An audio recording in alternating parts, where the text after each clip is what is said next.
any angel. I was the Archangel of Justice. My fall awoke the vengeful dead, who were slain unjustly during Diablo's reign of terror. There was nothing I could do. This is perhaps the biggest voice undertaking we've done at Blizzard so far. I think that StarCraft 2 had about 3,000 lines, but currently our estimate for Diablo 3 is anywhere from 13,000 to 16,000 lines.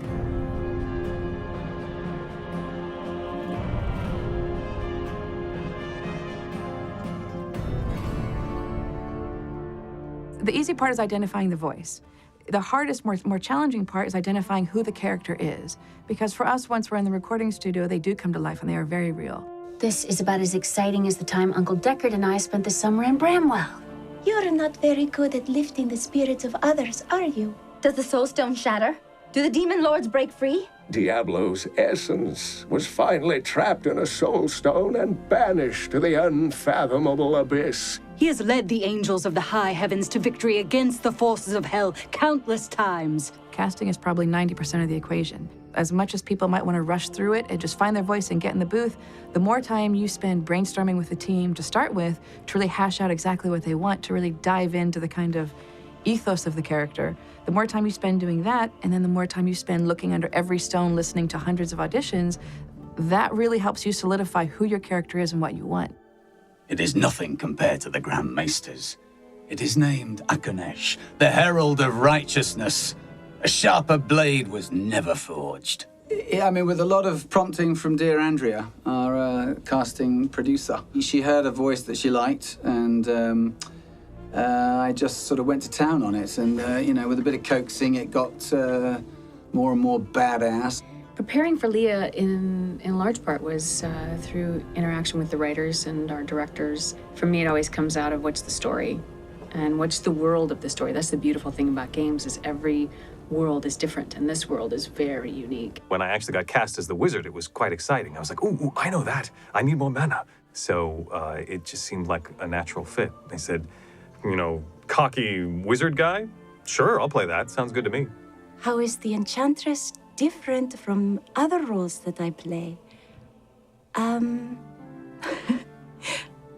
the other roles that I play are usually, like, really down here.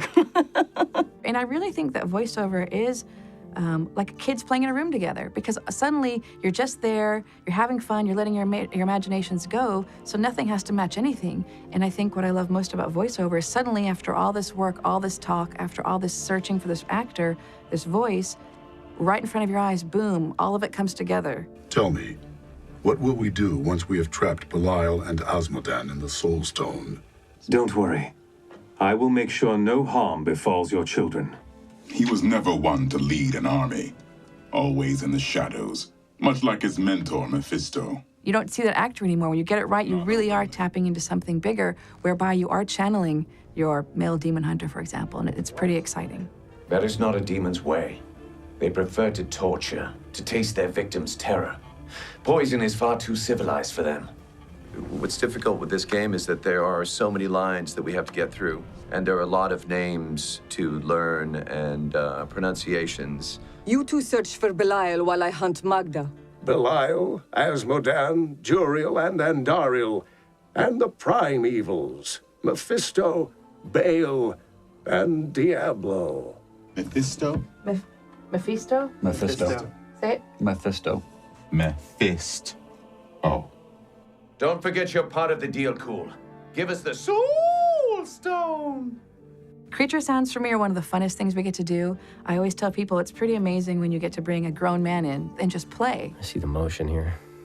So when you have amazing monster actors like the ones we used for Diablo, the things they can do with their mouth and their vocal cords are phenomenal.